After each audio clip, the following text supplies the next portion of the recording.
Hello, Hi. isang nakaka-antok na oras sa bawat isa. Sa pangalan po ng dakilang Panginoong Jesucristo, andito po tayo sa panghuling Sabado ng buwan ng Marso at 30. Ang mensahe po ngayon ayon sa sulat Apostol Pablo sa mga taga-Hebreo, Kapitulo 10, versikulo 1 hanggang sa 12. Sapagkat ang kautusan na may isang anino ng mabubuting bagay na darating, hindi ang tunay na larawan ng mga bagay, kailan pa man ay di maaaring magpasakdal sa mga nagsisilapit sa pamagitan ng mga hain na laging inihandog sa taon-taon. Totoo po, sapagkat noong una, ang lahat ng mga pagkakasala ay mayroon siyang mga palatuntunan. At papaano ang bawat tao na lumalabag o nagkasala sa Panginoong Diyos ay meron siyang kautusan na ipinapasunod kung ano yung mga nalabag. May mga kahatulan naman kung paano niya mapapatawad o paano siya mapapatawad doon sa pagkakasalang kanyang ginawa. Pero ito, ang kautusan ay isang anino na lang ng mga bagay na darating. Kumbaga parang remembrance na lang. Sapagkat ang kautusan ay hindi po siya magpapasakdal.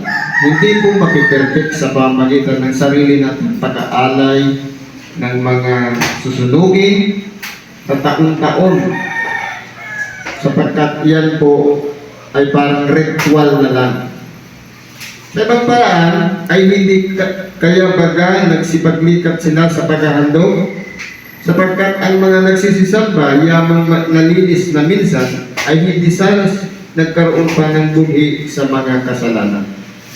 Ibig sabihin, dahil ritual lang yun, yung mga pantubos na isinasagawa ang tao, kulang pa po yun.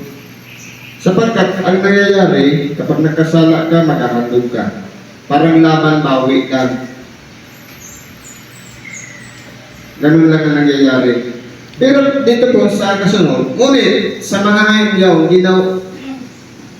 ginagawa ang pag-alaala sa mga kasalanang taon-taon. Kumbaga parang naiipon yung mga pagkakasala, taon-taon siya mag-alay. Pero po dito, sabi, sapagkat di maaari na ang dugo ng mga baka at ng mga kambing ay makapag-aalis ng mga kasalanan. Pero dahil nga, hindi pa napapanahon ng ating dakilang Panginoon, bumaba dito sa ibabaw ng lupa. Kaya ganoon lang po ang nangyayari. Tinutumbasan ng mga hayop, mga baka o kambing na ibinubuhos ang kanilang dugo bilang pangtubos. Pero hindi po siya makapag-alis ng kabuuang kasalanan. Kaya pagpasok niya sa sanglibutan ay sinasabi, hay at handog ay hindi mong ibig, kundi isang katawan ang sa akin ay inihanda mo.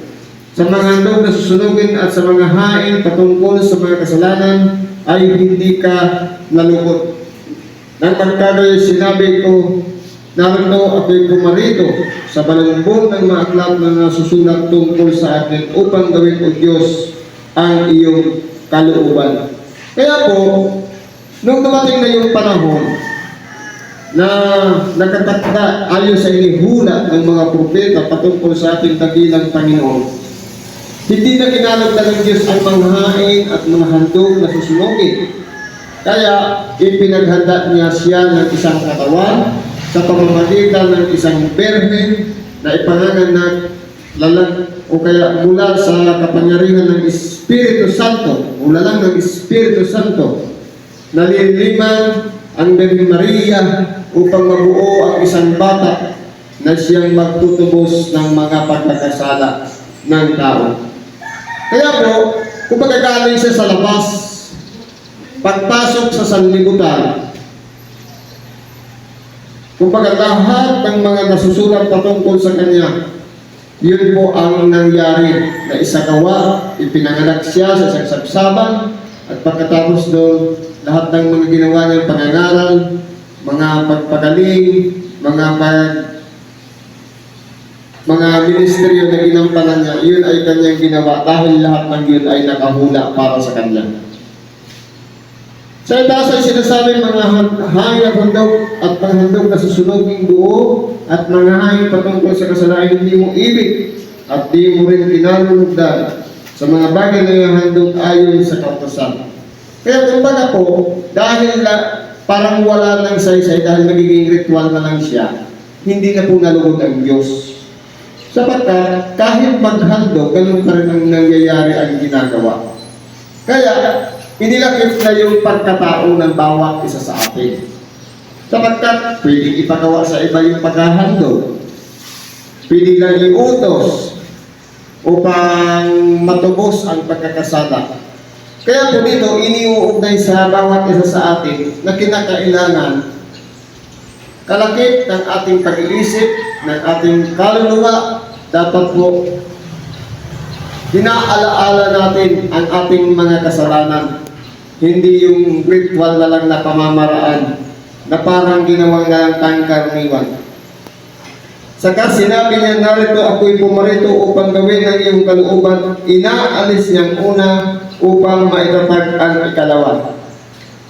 Dahil po, sa mga kautosan ng panahon ni Moises, ang bawat pagkakasala ng tao, meron siyang hayop na katumbas na ibubuo ang dugo, iaalay o ihahandog, pantubos.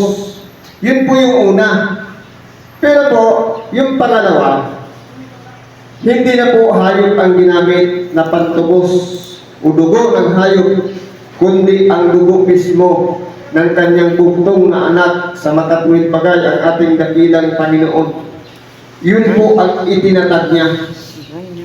Pero pagkakaiba ito doon sa unang ginawang paghahandog, sapagkat nung maitatag ang pangalawa, kinakailangan kung lakipan na natin ng tinatawag na pananampalataya. Napagamat ang ating dakilang Panginoon, nag-alay ng kanyang buhay, sakop niya na pati yung mga susunod na henerasyon hanggang ngayon, pati yung mga tao na hindi pa isinisilang. Yun po ay manampalataya lamang sa ginawa ng ating dakilang Panginoon, mapapatawad na ng kanilang pagkakasala. Kaya po, yung una, hindi po yun masasabing perfect. Pero yung pangalawa, yun na yung perfect. Dahil pananampalataya na lang ang gagawin ng isang tao upang matubos sa pagkakasala.